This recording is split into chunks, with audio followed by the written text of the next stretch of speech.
Hi, my name is Marcus and welcome to Servant King. The purpose of this short introduction video is to give you a gist of what the website is about. I've made a great discovery. It's something a lot of people are looking for but can't quite figure out. Now, this discovery I made was not a good discovery. In fact, it was a bad discovery. But it led to something really great. And this discovery is the greatest hoax that has ever been played on man. I call it the perfect swindle. Yes, we've all been swindled through an elaborate scheme. Now, this is not a hoax like a joke. This is a cruel hoax and deadly serious. The effects of this hoax cause almost all the pain and suffering in the world, and it is worldwide. A hoax is a trick, and its intention is to deceive you, to gain an advantage over you. And a swindle deprives you of something through deceit and is accomplished through a fraudulent scheme. What makes this hoax and swindle extremely evil is you don't even know you've been tricked or deceived.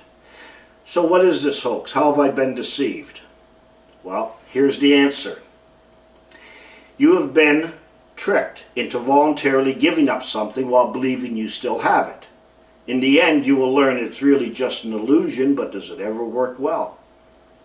It works 100%. It is complete. In other words, you've been cheated out of something, you don't even know you've lost it. Now, you must admit that's a good trick. When you believe you still have it when in fact you've lost it.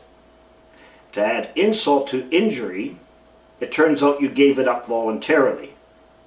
Now get ready for the real shocker. The thing that you gave up voluntarily, you had to steal it first. The most perfect swindle. Only the most diabolical mind could think this up and get you to do it without you even knowing. And in a moment I will tell you what you did. First I will tell you who I am and the reason for this introduction video. I'm just a normal, regular type of guy, born in a ready-made society, raised in our family's religion, sent to school to be educated, average right across the board. Worked hard, played by the rules, as you would say. Then something happened that felt like it stripped me of all my dignity. This thing that happened was wrong, and no matter how I tried to conform my mind to the fact that it could be right, it was still wrong. Nobody could help me. Not a court, not a lawyer, not my member of parliament, not the prime minister, the queen, the pope, not even my mom. I just had to know how something that is wrong could be right. So I started looking. I went on a quest. As I was looking, strange events occurred. Things that would make you say, what's going on here? What's this really about? What's the big secret? Something is going on that I'm not supposed to know about. So on my quest, I discovered things that were unbelievable. But then I confirmed that these unbelievable things were actually happening. So I decided I need to expose these things in a series of presentations for reasons which you will learn as we go on. Now, I've never done a presentation before, and how do you present things that are unbelievable? Nobody will believe it. Why? Because it's unbelievable. So I read an article on the internet about presentations. It said the two key elements of a presentation are to inform and persuade. This article said that the credibility of the speaker is more important than the information to make people believe. The problem I have with that is, how do you know the information is true? The answer is the credibility of the speaker. So if I told you I have a doctorate degree in linguistic studies, both in English and in Greek, I also have a master's degree in public law, family law, and gravitational law, and have published 4 peer-reviewed articles in the Journal of Universal Knowledge. You would probably believe what I tell you. We are trained this way. In fact, if I tell you something, you would believe it because of my credibility. Then you will go tell your friend, did you know such and such as that? You will take what you believe and you will make it what you know. But belief is the absence of knowledge. You do not need to believe what you know to be true. So if I persuade you to believe what I'm going to tell you, that would only change your belief. You still would not know anything. So I will be giving you the evidence, the facts, and the proof. No persuasion. Then you will not say, I do not believe that. You will say, I did not know that. This article on presentations also said you should have some sort of grabber. Tell them something that is shocking or that will grab their attention. Well, I think I have a few grabbers. They may grab your attention. Number one, did you know that no one in Canada or the US or in any country owns any property? You do not own your house, your car, your TV, your pizza, socks, or underwear. You don't own your children. Somebody does, but it's not you. Hell, you don't even own your own name. How does that grab you? And I will be giving you the facts, the evidence, and the proof.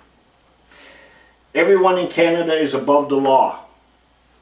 I know it is hard to believe, but absolutely true. Money is not a store of wealth. It is a store of someone's debt. You have never paid for anything in your entire life. I know it's hard to believe, but when you understand what money is, you've never paid for anything in your entire life. Everyone in Canada and the US is licensed to give legal advice. In fact, your right to give legal advice is protected. It is needed. It is required. Or you couldn't have a legal system. When you receive something, you are getting it for the second time. Funny, huh?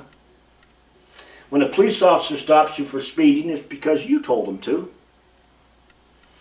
No court in Canada or the US can or will take judicial notice of the law that says thou shalt not steal.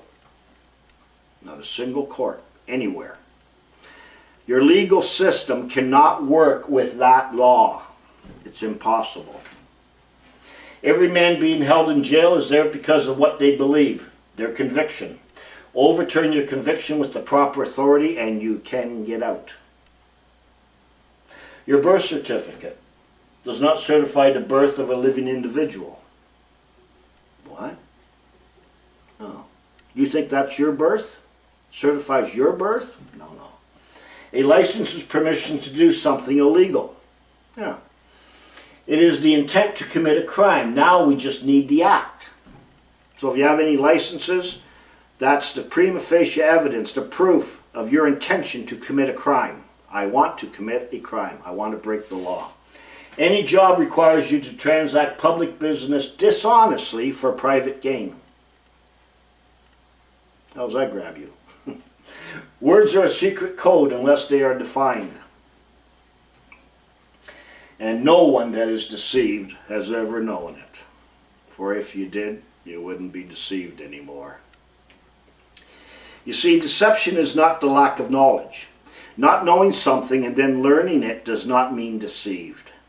You just did not know it till now. Deception is when you are misled deliberately from the truth to something that is false, tricked on purpose, and you don't even know you've been tricked. That is deception. Deception is a fraud, and fraud is a crime. The swindle can only work if you are an unwitting accomplice, a party to it.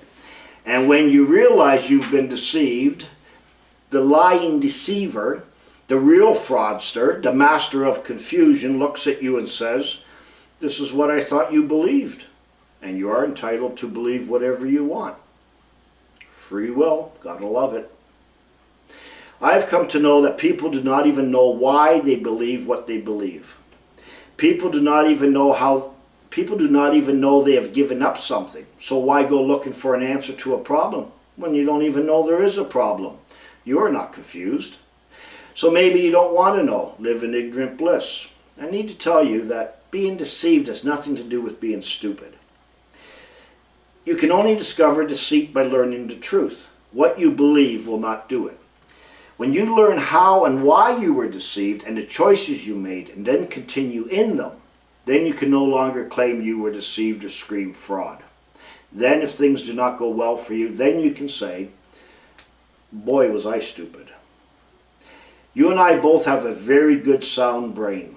It's just that it's been messed up a bit, deliberately and for a purpose. There are many people who feel there is something wrong in the world, concerning all sorts of things. You will learn that every one of these problems is the result of owning no property. Every last single time. But to understand why you own no property is the reason this is going to be a long story. And the story gets even longer to understand the solution. There are patriot groups, common law groups, tax protesters, freemen's societies, Occupy Wall Street movements, Aboriginal groups, religious groups, all say things are wrong in this world. Then there are those that think everything's fine. Or even if they think it's not, what can I do about it? But at least these groups are looking for answers. They know something is wrong. This is a commendable start. But they need to change direction. They're going the wrong way. There are many groups and individuals out there that have found and exposed things that just make no sense to them. But they're written off by the majority as abnormal, peculiar, radical extremist wingnuts. Much of what they've discovered is in fact true, but they are trying to make the corruptible incorruptible. And that'll never happen. Knowing the problem is not enough. You need to know how it happened and why it happened to find the solution. Everyone looks for someone to blame for their misfortune. If you own no property, you have a misfortune. But the choices you made were not forced on you. They were only, although you were only enticed and suborned, although through fraud. In other words, the stage was set for you, prepared for you. Now just choose it. The reason you were enticed to participate in a swindle is because the illusion, the trick, the swindle cannot work without you. It cannot work otherwise. It would have no value. It requires you. So, what did we do? Well, in a nutshell, you lost what was yours because you took what was not yours. What did we take that was not ours? Everything. What did we lose that was ours? Everything. What did we take that was not ours? Power. What did we lose that was not ours? Power. What did we take that was not ours? A trust. What did we lose that was not ours? A trust. It doesn't matter what you put in there. It works the same. A swindle is always the opposite of the truth. So it doesn't matter what you put into that equation.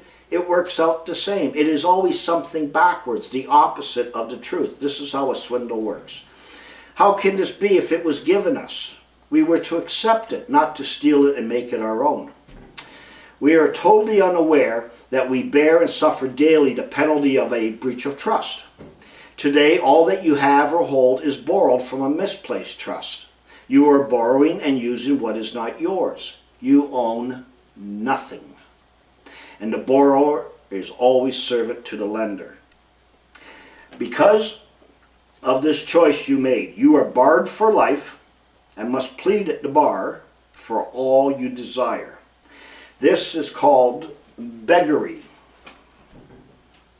Well, you can call it pleading, praying, whatever. It's beggary. You have to beg when you own nothing.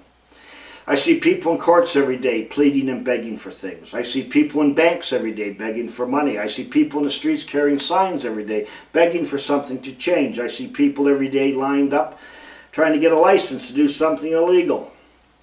Yes, you are all beggars, and you've turned your children into beggars too. People who own property do not beg. They work and they mind their own business. There is a way to regain what you've lost, but there is only one way, and it is not a matter of law. And there is only one solution. There are not 2, 3, 5 solutions, but you must accept the solution to receive it. The answer should be self-evident, but it's not. This is the genius of the swindle. And only by understanding how this all works will you understand the solution. There's a subtlety to this, very hard to grasp. But I must warn you that much has been done to keep you from finding it. And second, much has been done to be sure that if you do find it or are shown it, you will not accept it. You will reject it. Now, that is someone's extraordinary good control of your mind. My only guarantee to you is that after you go through these programs, you will never be the same again. You better be sure you want to be changed. For those who are content in their way of life, I'm sorry to have bothered you. Goodbye. Please go back to whatever you were doing. For those who need to know, take your time and listen carefully to the programs. They are confusing. It is important to watch the presentations in the order they are presented. I hope these videos will become for you a blessing in disguise. Thank you for listening. Till then, my name is Marcus.